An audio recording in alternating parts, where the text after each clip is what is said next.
Hello, good morning. I'm Carlos Roa, visiting fellow at the Danish Institute here in Budapest, Hungary. And today it's my pleasure and honor, I would say, to moderate this brief discussion on transatlantic power plays. Joining me is, and tell me if I have any names wrong because I am horrible with pronunciations, Leslie Vinjamuri, yes. Director of the U.S. Americas Program at Chatham House, the United Kingdom, and Matthew Boyce, did I get it right? Correct. Thank Well goodness, done. yes. Senior Fellow of the Hudson Institute and former Deputy Assistant Secretary of State for the U.S. State Department.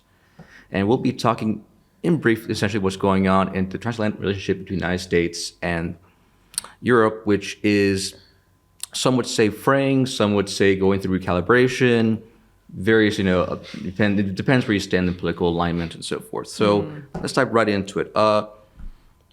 Given the current situation, what recalibration, what steps must Europe and the United States undertake in this new era we're entering here? It was a global dialogue. We're talking about the multipolar era, realignment. So we have President Donald Trump saying Europe needs to change its defense posture and defense spending and a variety of things. So what steps are next for Europe and the United States? Shall I start? Yes. I mean, I do think, first of all, to give it some context, that the United States and Europe have been in this for quite some time. It's never been as rosy as people might wish to suggest. And Europe is a complex and diverse place. So to kind of unsettle the categories, as now as the U.S. I think America, under President Trump's leadership, but even before President Trump, America's ask of Europe is crystal clear, which is, America has a very clear set of priorities in its international relations, and China's at the top of that list. President Trump, in particular, does not see Ukraine as the existential threat, Russia's invasion of Ukraine and that war as the existential threat to America's security in the way that many Europeans see it, to Europe's security. But even, beyond that, the U.S. Under this leadership and before have made it very clear that it's time for Europe to spend more in a strategic way, to act in a more integrated fashion, and to basically shore up its own security, to really take the lion's share of that burden. So it's not new, but the pressure and the urgency and the demand that happen is actually new, I would say. And I think that will become, and I guess the thing that's interesting for me right now sitting in Europe is that Europeans, and in this I include the UK, not just the EU, but Europe more generally as a geographic term, are clearly taking this very seriously now, which isn't to say it's going to happen overnight, but it is the level of urgency that's felt, the efforts that are being made are very significant. And I guess the second thing I'd say is, there is in order to achieve that increased spending, there is obviously an economic moment in Europe, low growth, regulated markets, a need for more innovation, more investment, more productivity, the things that make their societies more productive. And the US and Europe diverge on an understanding of what it means to have a good economy and a productive economy. But one way or the other, those growth rates have to increase if Europe's going to be able to deliver both to its people, the expectations that it's created amongst its populations for a good life, and spend more in defense. So it's a very complicated time for Europe. They're constrained economically at a time when they're trying to step up in defense terms. And there is a battle between the current US leadership and many in Europe about deregulation, tech regulation, a number of the key issues. So it is a very tricky time, I think, for Europe and the United States. Matthew? Yeah. So, I mean, it is. I agree with pretty much everything that Leslie has said, but I would also add that this is so long overdue. A lot of these problems have been accumulating now for years, and they sort of reached the point where they were just simply no longer sustainable. A lot of people, I think, they tend to attribute the changes to the president, and when in fact he's probably more the consequence rather than the cause of a lot of these. You use the term rebalancing, unraveling. I wouldn't say unraveling. I would say, sort of redefinition, rebalancing, et cetera. I mean, lots of different words are used in this context. But this is just very, very long. It's just long overdue. And so the point is that there's a. It's not only the Europe factor; it's the rest of the world too has changed. And so while people tend to focus on the Europe piece, they forget that the Western Hemisphere is also actually a serious issue for this administration that has tended to be sort of not neglected, but hasn't gotten as much attention. The people, I think, sometimes don't understand the extent to which China is driving this debate in Washington. They recognize it's an issue, but they don't realize how high it is on the list of priorities. They also don't understand, I think, sometimes the degree to which the debt is a factor. I mean, we have a $37 trillion debt, and the interest on the debt every year exceeds the defense budget. And this, of course, is a serious economic problem. It's a national security problem. And so when you start looking at all these together, aside from the burden sharing issue, which will absolutely rightfully stress, as well as the China issue, then the Western Hemisphere sort of issues that have been kind of accumulating over time and haven't gotten as much attention as they deserve. Then you add the debt together and the financial aspect, and then the trade imbalances, which have also accumulated over time, such that they aren't as sustainable. And so you're right for it. This is not just poised for change. This is like rebalancing as we speak. And so it's something that I think is very. It's all very logical. It shouldn't have been a surprise to anybody. And so we're just sort of working our way through this. Now, a lot of people, of course, are focusing more on the change factor. And of course, there is a lot of change, and some of it seems turbulent, or is. But there's an awful lot of continuity as well. And I would also, for those who are sort of fixated on the change part, well, they're absolutely right. But then there are also so you can't forget the continuity factor too. Some of the institutions and the relationships and the kind of the interests and the constituencies on if we're talking about the transatlantic relationship on both sides of the Atlantic, and those are also arguing for, I think, a lot of continuity as well, while this is also being recalibrated, rebalanced, or whatever other term you might want to use. Continuing that, let's tackle the primary issue Europe and the transatlantic relationship faces today, which is Russia-Ukraine. The war, depending who you ask, either stalled or going somewhere. To some would say Russian victory, to some Ukrainian holding out. But in general, the United States and the Trump administration seems to want to deprioritize that, to move towards focusing on China. And now we have the Israel-Iran situation and so forth. So how will Ukraine play out? I mean, this is obviously very difficult. It's a very broad question. Very difficult to predict, and it has a lot to do with what the Ukrainians do and with what Russia does in particular.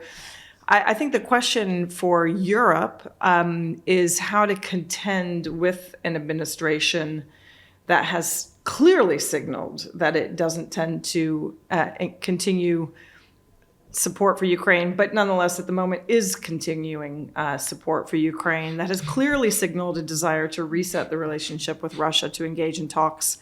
But actually what we're seeing is a president who is frustrated with the Russian leader, who isn't really conceding in a natural or obvious way to his demands. And so what that does is it produces a lot of uncertainty about where America's policy will really be, despite the stated intentions, and whether it will sort of recalibrate I think, the unfortunate pessimistic view that I would put forward is that this war is likely to continue at some level for a very long time.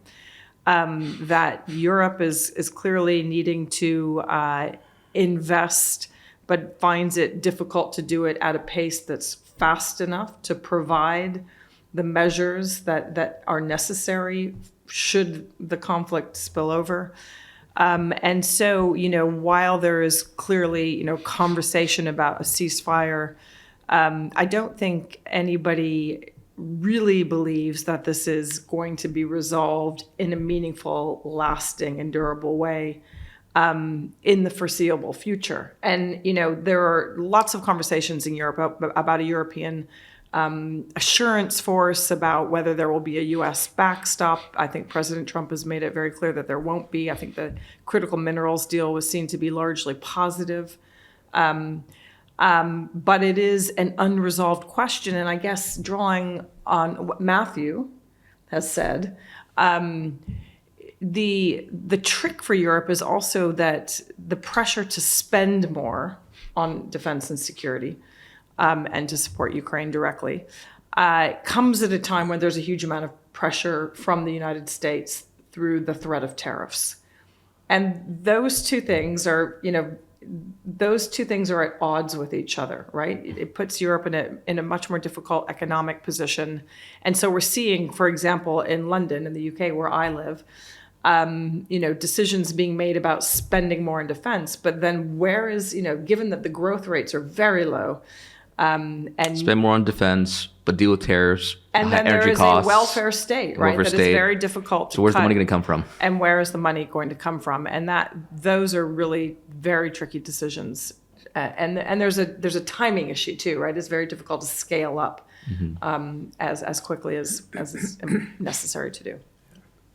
I look at this a little bit as a recovering diplomat, and now as somebody who spent a lot of my life thinking about the Soviet world. There's a sort of I think that we're in this mess. I would call it a mess, really, for a lot of reasons. Number one is that there was the experts misread Putin have misread him for a long time. And because the writing was on the wall as early as 1994, if you go back to the historical record to see where his mind was at. And then you see a lot of erroneous decisions or policies by a lot of leaders in Western Europe, and including the United States, vis-a-vis Russia. And a lot of poor policy, I would argue, after 2014, when the Obama administration did really very little to push back on what was happening. Deterrence had, of course, already failed, and then I would argue that President Biden also did much too little, much too late, and so we're now in this protracted mess now, and. This is really, if you put out your diplomat hat on, you understand what the president is trying to do. He's trying to sort of end this war, and of course, in the process of ending wars, you have to talk to people that you don't particularly necessarily like. Look at Korea, look at Vietnam, look at the Taliban. I mean, sort of you have to sit down with people, and you get jerked around a lot. It takes a long time to get to yes with some of these conflicts. So you see what sort of the process. There is a process that's playing out. But then if you put on your intellectual hat, your historian hat, your student of the KGB hat, that sort of stuff, then you actually come to a different conclusion, and you see that maybe this is actually not going to go very far, very fast at all, as Leslie says, and in fact there's some dynamics here that are very different from the just like the sort of the sitting around a table and working things out. This is brutal power politics, and this is if you speak for the Russian speakers, it's a to-quo situation, like sort of who's going to win this. And of course, we know if you listen to Russian television or watch it, if you listen to what's coming out of Moscow. And I'm not going back to, you can start at Alexander Dugin, you can move into Dmitry Medvedev, you can move into what's happening in the Duma, you can read what Sergei Karaganov is writing. I mean, these kinds of maximalist views about what's happening, sort of where the Russian mindset is. This is not the situation which lends itself easily to diplomacy. So you can say yes.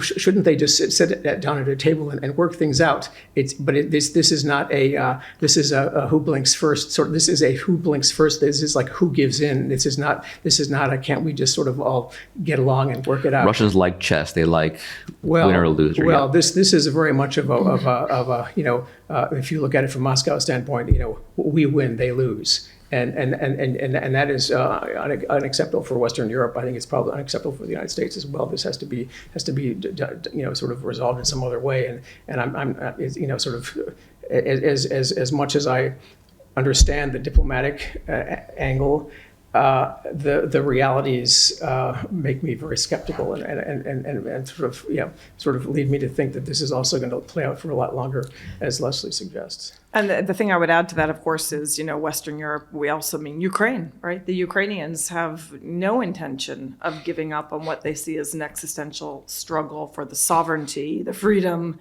of their country. Russia also sees Ukraine as part of its rightful sovereignty. And those two odds, that is actually a zero-sum game. So the ambition of, I think, President Trump is to try and square that circle. Very difficult to do, and especially when Europeans largely align, obviously, with Ukraine. I think on the question of negotiation, the critique, of course, of President Trump that's come from many people is not so much talking to Russia. It's more a question of the conditions under which one talks, the sequencing of questions about lifting sanctions or saying that one would reduce support to Ukraine. And the critique has been that President Trump has sort of signaled that he would be willing to give away too much too soon without getting anything in return.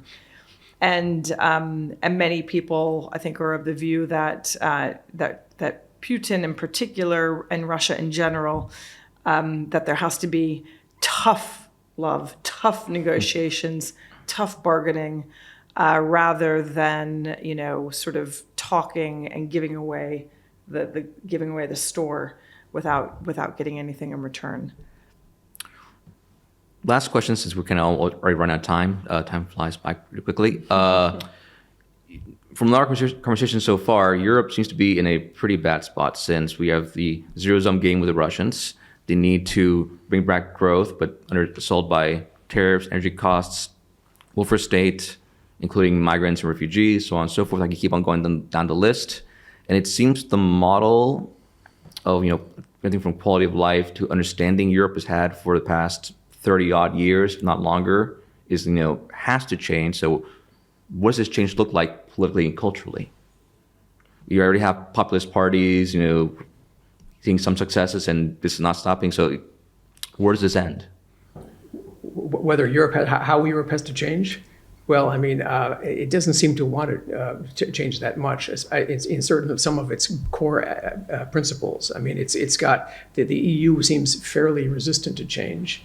As an institution, even though pressures are building within this entity to sort of for different approaches to all sorts of things, so you have those pressures are being resisted, and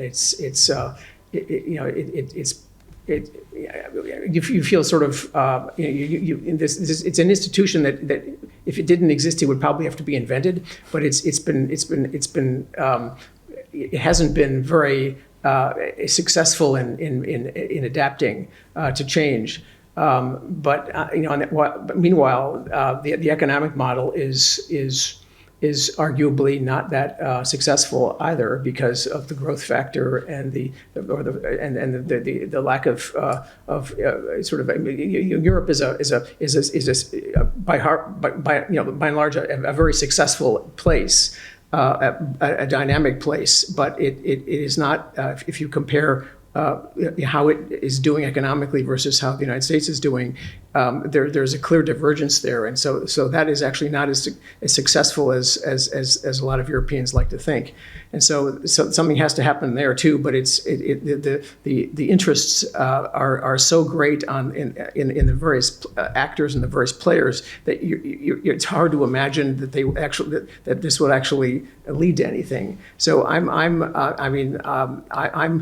not that optimistic on how sort of reformable it is, and however desirable that might be.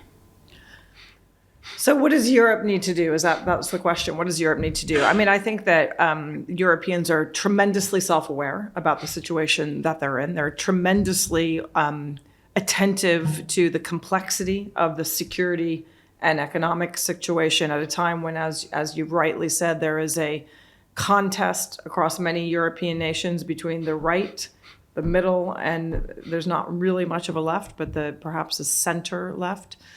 And that puts a huge amount of pressure on leaders. And these are, for the most part, they are electoral democracies. So that what people wish to have matters a huge amount. The number one problem, I would argue, is growth and productivity, and deregulating to a degree Europe's markets so that it can make itself an attractive place for investment, that it can increase innovation on questions of technology and artificial intelligence, where it's really not a major player right now. I mean, the US and China are so far ahead. But that productivity and that growth is essential for everything else that Europe wishes to do, whether it's to deliver to those expectations and demands domestically, whether it's to kind of counteract the radical left or the radical right to stay in a moderate politics, whether it's to spend more on defense and security. You really can't do any of that without boosting your growth, making yourself attractive for foreign investment, while staying within what is vital to most European societies and leaders, that middle ground where you are adhering to your values. But these are very difficult times, and you've obviously alluded to the problem of migration and Europe's declining birth rate. So all of these things are a very difficult set of issues. But in global terms, Europe is still tremendously important as a bloc, as a trading partner, as the euro. We just saw a really important piece published today on the threat to the dollar's reserve position, and the euro being the second contender, not a viable option right now, but this being what would need to be done. Christine Lagarde published a very important piece. So these are fundamental challenges. But if you look globally, yes, of course, the US and China are leagues ahead. India is making tremendous inroads. But Europe is still a very significant, especially when you talk about Europe collectively, which of course you can't always talk about Europe collectively. But Europe is an incredibly important actor, set of countries, region. So we should all hope that the trend line is up and not flat or down. And on that optimistic note and conception of what needs to be done, I think this is where we're running out of time. So Leslie, Matthew, thank you for being here. And thank you to the Hungarian Institute of National Affairs and ORF for hosting us today.